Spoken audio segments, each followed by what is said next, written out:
দ্বিতীয় বিশ্বযুদ্ধ মানব ইতিহাসের সবচেয়ে ভয়ঙ্কর যুদ্ধ।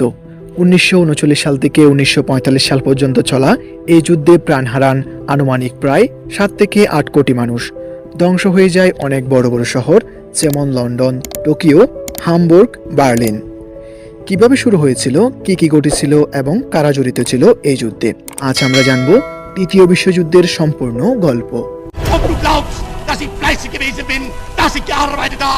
It is difficult to track down one single event that sparked the conflict, for ultimately it was a series of events that conspired together to eventually light the flame of war. The world's most hated treaty, the Treaty of Versailles, thus starting World War II in 1939. এই গল্পের শুরুটি হয় 1919 সাল থেকে। সেই বছরই প্রথম বিশ্বযুদ্ধ শেষ হয়েছিল।